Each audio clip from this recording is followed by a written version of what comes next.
پہ اس کا انتقال ہوا، بلکہ ایک بزرگ کا واقعہ ہے، ان کا انتقال ہوا تو مرنے کے بعد کسی رشتہ دار نے خواب میں دیکھا، جاننے والے نے خواب میں دیکھا، آپ کے ساتھ کیا معاملہ ہوا؟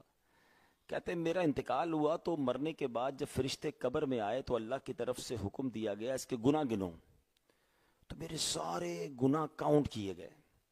پھر ارشاد ہوا اس کے درود گنو کہ جو اس نے میرے نبی علیہ السلام پر درود بھیجے اس کو کاؤنٹ کرو، تو کہتے ہیں مرنے کے بعد جو میرے درود کاؤنٹ کیے گئے وہ میرے گناہوں سے زیادہ ہو گئے۔ ارشاد ہوا بس اتنا ہی کافی ہے، میرے بندے کی بخشش ہو گئی ہے۔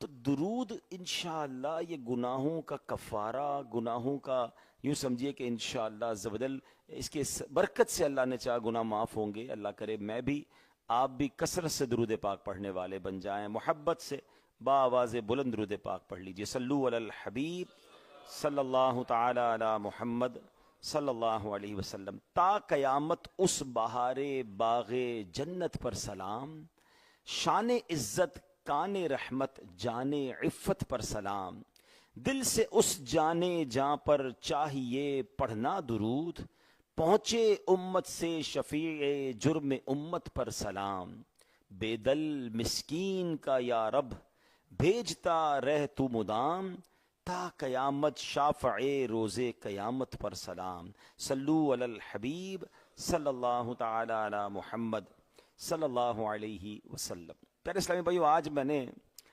آپ کے سامنے ایک عظیم سجدے کی بات کرنی ہے، ایک ایسا پیارا سجدہ، ایک ایسا نرالا سجدہ، ایک ایسا مبارک سجدہ کہ جب اس سجدے کے بارے میں آپ جانیں گے تو ایمان تازہ ہو جائے گا۔ اس کائنات میں ویسے بڑے کمال کے سجدے ہوئے ہیں۔ اگر سب سے پہلے سجدے کی بات کریں تو حضرت آدم علیہ السلام کے لیے فرشتوں کو حکم دیا تھا رب کریم نے کہ انہیں سجدہ کیا جائے۔ حضرت جبرائیل، حضرت میکائیل، حضرت اسرافیل، حضرت عزرائیل اور سارے فرشتے سجدے میں چلے گئے، اور یہ سجدہ کوئی 2-4 منٹ کا سجدہ نہیں تھا، یہ زوال کے وقت سے شروع ہوا تھا اور عصر کے وقت تک جاری رہا تھا۔ سب سجدے میں گئے مگر ایک نے سجدے کا انکار کیا۔ وہ کیسا انکار تھا کہ وہ برباد ہو گیا، راندہ درگاہ ہو گیا، قیامت تک کے لیے لعنت والا ہو گیا۔ اور وہ کون تھا؟ وہ شیطان تھا، جس نے اللہ کی بات نہ مانی، حضرت آدم کو سجدہ نہ کیا۔ الگ واقعہ ہے، مگر یہ بھی ایک سجدہ تھا، اور اس سجدے کا ایک انکاری بھی تھا۔ ایک سجدہ ہوگا، اور وہ سجدہ ہوگا قیامت کے دن۔ ایک سجدہ ہونے والا ہے۔ ہاں، آج میں نے کسی اور سجدے کی بات کر لی ہے، مگر ایک میں نے اولین سجدہ بتا دیا، اور ایک سجدہ ایسا ہوگا جو سرکار دو عالم علیہ الصلوۃ والسلام یوم القیامہ جب ساری دنیا افراتفری اور پریشانی میں ہوگی، رسول پاک علیہ السلام اللہ کی بارگاہ میں ایک طویل سجدہ کریں گے۔ ہائے ہائے ہائے، اور جو سجدہ ہوگا نا وہ یادگاری امت میں ہوگا، فکر امت میں ہوگا۔ ٹینشن ہوگی مگر اپنی نہیں، اپنے امتیوں کی ٹینشن ہوگی، اپنی امتیوں کی فکر ہوگی۔ اعلیٰ حضرت کہتے ہیں نا، مولانا حسن رضا خان صاحب لکھتے ہیں، وہ پاک دل کے نہیں جس کو اپنا اندیشہ۔ حضور کو اپنا کوئی اندیشہ، کوئی فکر نہیں ہے، حضور تو بخشے بخشا ہیں، مگر فکریں کیا ہوں گی؟ وہ پاک دل کے نہیں جس کو اپنا اندیشہ، ہجوم فکر و تردد میں گر گیا ہوگا۔ آقا بڑی فکروں میں ہوں گے، اس لیے سجدہ کریں گے۔ اور اس سجدے کا اختتام کیا ہوگا؟ اس سجدے کو سبحان اللہ ختم کیسے کیا جائے گا؟ اللہ کریم ارشاد فرما ارفع راسک، اے حبیب اپنا سر اٹھائیے، ارفع راسک یا محمد، اے حبیب اپنا سر اٹھائیے، اور پھر ارشاد ہوگا مانگیے جو مانگیں گے عطا کیا جائے گا، سوال کیجئے پورا کیا جائے گا، شفاعت کیجئے شفاعت جس کی کریں گے اس کی شفاعت قبول کی جائے گی، ایسا انعام میرے آقا کو دیا جائے گا۔ وہ سجدہ تو دیکھیں گے انشاءاللہ۔ اعلیٰ حضرت کہتے ہیں نا، دیکھنی ہے حشر میں عزت رسول اللہ کی انشاءاللہ۔ مگر آج ایک ایسا ہی مبارک، ایک اور مبارک سجدہ سبحان اللہ وہ بھی کیا سرکار دو عالم علیہ السلام نے۔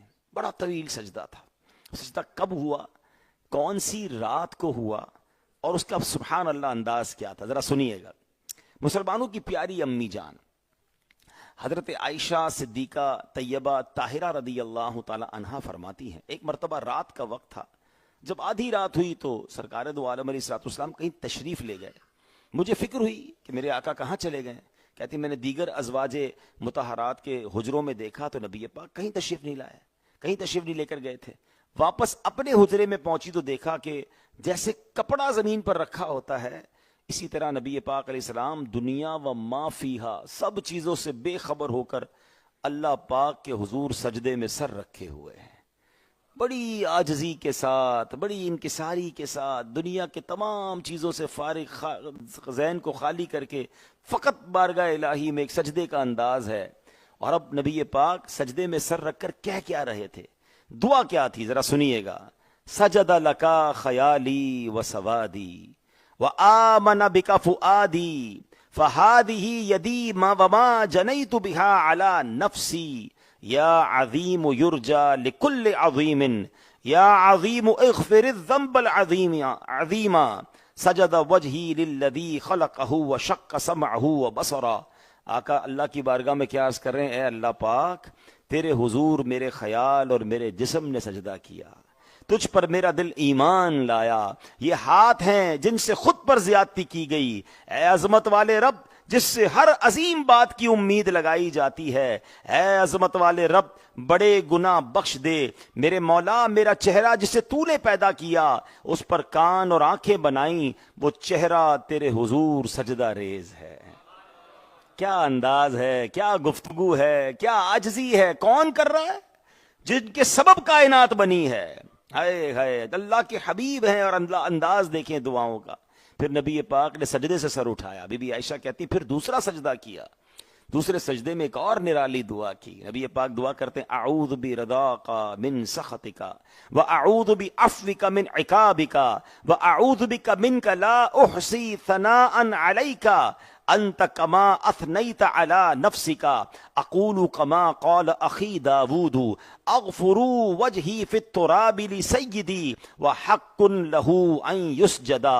اے اللہ پاک میں تیرے غضب سے تیری رضا کی پناہ میں آتا ہوں, تیرے عذاب سے تیری بخشش کی پناہ میں آتا ہوں, تیرے غضب سے تیری ہی پناہ چاہتا ہوں. اے اللہ میں تیری ایسی تعریف نہیں کر سکتا جیسی تو نے خود اپنی حمد فرمائی. میں وہی کہتا ہوں جو میرے بھائی داؤد علیہ السلام نے کہا, میں نے اپنے مالک و مولا کے لیے اپنا چہرہ مٹی پہ رکھ دیا اور وہ حقدار ہے کہ اس کے حضور سجدہ کیا جائے. اب دوسرے سجدے سے سر اٹھایا. بی بی عائشہ کہتی ہیں اب اللہ پیارے آقا علیہ السلام نے اب دعا کرنا شروع کی. وہ دعا کیا تھی؟ اللہم ارزقنی قلبا تقیا من الشر نقیہ لا جافیا ولا شقیہ. اے اللہ پاک مجھے پرہیزگار برائیوں سے پاک دل عطا فرما, ایسا دل جو نہ سخت ہو نہ بدبخت ہو. ہم آج شب جمعہ اللہ سے دعا کرتے ہیں, اللہ محبوب کریم نے جو وہ دعائیں مانگی, جو سجدہ کیا, اے اللہ ان دعاؤں کی برکتیں ہمیں بھی نصیب فرما. ہم تجھ سے وہی مانگتے ہیں جو نبی پاک نے مانگا, مولا ہمیں عطا کر دے. میرے آقا نے جن چیزوں سے پناہ مانگی, اے کریم اب تجھ سے پناہ مانگتے ہیں, میں ان تمام چیزوں سے پناہ عطا فرما. اب جب یہ سجدہ بھی ہو گیا, یہ دعا بھی ہو گئی, تو بی بی عائشہ صدیقہ رضی اللہ تعالیٰ عنہ خود فرماتی ہیں کہ نبی پاک میرے پاس تشریف لائے اور اب پیارے آقا نے ریویل کیا کہ یہ سجدہ, یہ دعا, یہ آج اسی رات کیوں ہو رہی تھی. نبی پاک نے فرمایا اے عائشہ یہ نصف شعبان کی رات, شب برات ہے. آج کی رات اللہ پاک آسمان دنیا پر تجلی فرماتا ہے. مشرک اور کینہ رکھنے والے یعنی دل میں دشمنی چھپانے والے کے علاوہ سب بندوں کو بخش دیتا ہے. کشف امید پہ ہے فضل خدا آج کی رات, کشف امید پہ ہے فضل خدا آج کی رات, ہر طرف چھائی ہے رحمت کی گھٹا آج کی رات. کس قدر جوش پہ ہے حق کی عطا آج کی رات, پائیں گے سارے طلب سے بھی سوا آج کی رات. اے میرے پیارے اسلامی بھائیوں, بہت کچھ اس ایک واقعے سے, ایک روایت سے سیکھنے کو مل رہا ہے. یہ کیسا با کمال سجدہ تھا, جو سجدے کی کیفیت بی بی عائشہ صدیقہ طیبہ طاہرہ رضی اللہ تعالیٰ عنہ نے فرمائی کالثوب الساقط, گویا زمین پر رکھا ہوا کپڑا ہے. بالکل بچ کر اللہ کی بارگاہ میں، جس کو کہتے ہیں نا سب میں صرف سپردگی کر کے جو سجدہ نبی پاک نے فرمایا، کاش ہمیں بھی ایسا سجدہ نصیب ہو جائے کہ جس میں کوئی رکھ رکھاؤ نہیں ہے، جس میں دنیا کی کوئی اور طلب نہیں ہے، بس اللہ کی بارگاہ میں عاجزی ہے، انکساری ہے، اللہ اکبر۔ گویا نبی پاک کا صرف جسم پاک ہی سجدے میں نہیں تھا، بلکہ سر، دماغ، دل، خیال، سب کچھ اللہ کی بارگاہ میں سجدہ ریز تھا۔ ہمارا کیا حال ہوتا ہے؟ سجدہ کرتے کرتے کپڑوں کا خیال ہوتا ہے، کپڑے ٹھیک ہو جائیں، کوئی سلوٹ نہ لگ جائے، جہاں سجدہ کر رہے ہیں وہاں کوئی مٹی نہ ہو، کوئی پیشانی پہ خاک نہ لگ جائے۔ سجدے کرتے کرتے بھی دماغ میں بہت ساری باتیں ہیں۔ ارے جب سر جھکایا ہے تو دل بھی جھکا دو نا، جب سر جھکایا ہے تو دل سے خیال بھی تو نکالو نا۔ کس کی بارگاہ میں سجدہ کر رہے ہیں؟ سبحان اللہ، سجدہ کس قدر عظیم عبادت ہے۔ سجدے میں سکون، سجدے میں مزہ، سجدے میں چھپا انداز وفا، محروم رضائے مولا سے، سجدے سے جو سر محروم رہا، سجدوں سے محبت ملتی ہے، سجدوں سے محبت ملتی ہے۔ کرتا ہے ایچ اینڈ ایوری سجدہ آپ کا ایک رینک، آپ کا ایک درجہ اللہ کی بارگاہ میں بلند کرتا ہے۔ اب وہ لوگ سوچیں جو سجدوں سے بھاگتے ہیں، کئی لوگ ہیں جو صرف جمعے والے دن سجدہ کر پاتے ہیں، جمعے کی نماز ہی پڑھتے ہیں اور کوئی نماز ہی نہیں پڑھتے۔ اچھا اب اس میں وہ بھی سوچیں جو نماز تو پڑھتے ہیں مگر سنتوں سے بھاگ جاتے ہیں، نفل نہیں پڑھ رہے، سنت غیر موقعہ۔ ارے جتنی نمازیں پڑھو گے اتنے سجدے ہیں نا، اور ہر سجدے پر آپ کا ایک درجہ بلند ہو رہا ہے، ہر سجدے پہ خطا معاف ہو رہی ہے۔ دل پر چوٹ کرنے کے لیے کہہ دوں کہ اگر ہم یہ اعلان کر دیں کہ ہر سجدے پر 10,000 روپے ملیں گے، اب بتائیے لوگ تو پتہ نہیں کتنی نفل پڑھ رہے ہوں گے، مسجد سے جائیں گے ہی نہیں باہر، ہر سجدے پہ 10,000 روپے۔ یار 10,000 زیادہ یا ایک درجہ بڑھ رہا ہے آپ کا۔ اور پھر ماشاءاللہ جب رمضان آ جائے گا نا، آئے ہائے، رمضان میں ہر سجدہ، حدیثوں میں مضمون ملتا ہے اللہ اس کے بدلے جنت میں درخت بھی لگاتا ہے، جنت کا ایک گھر بھی عطا فرمائے گا ہر سجدے پر، سرخ یاقوت کا گھر حدیثوں میں فرمایا گیا۔ ہائے ہائے، یہاں ان لوگوں کے لیے بھی درس ہے جو رمضان میں تراویح سے ڈنڈی مارتے ہیں، 4 روزہ 5 روزہ تراویح پڑھ لی، پھر پورا رمضان غائب۔ اچھا تراویح بھی پڑھی تو کہیں گے 8 پڑھ لیتے ہیں، 12 پڑھ لیتے ہیں۔ اب بھائی سجدے ہی ہے نا، اللہ کی بارگاہ سے کیوں دور ہو رہے ہو؟ کاش ان لوگوں کو بھی سمجھ آئے جو رمضان آنے سے پہلے آئیں گے، کچھ لوگ سوشل میڈیا پہ ہر سال آتے ہیں، بھائی سنتی ہے، پتہ نہیں کیوں تراویح کو اتنا امپورٹنس دی جاتی ہے، کوئی ضرورت نہیں ہے پڑھنے کی۔ مجھے آج تک یہ سمجھ نہیں آتا، بھئی فرض تو ہم نے بھی کبھی نہیں کہا تراویح کو، واجب ہم نے بھی نہیں کہا، ہاں سنت موقدہ ہے، لیکن اگر کوئی پڑھ رہا ہے تو اب روک کیوں رہے ہیں اسے؟ ارے اس بہانے اللہ کے گھر میں آ رہا ہے، اللہ کو سجدہ کر رہا ہے، مسجد میں اس کا وقت گزر رہا ہے، باہر روڈوں پہ کرکٹ کھیل رہے ہیں لوگ، باہر جناب نہ جانے کھانے پینے میں لگے ہیں۔ اگر اللہ کے بندے مسجد میں آ رہے ہیں، ان کو نہ جانے کیا ہو جاتا ہے، آ کے کہتے ہیں جناب یہ سنت ہی ہے، کوئی ضرورت نہیں تراویح پڑھنے کی۔ لا حول ولا قوت الا باللہ۔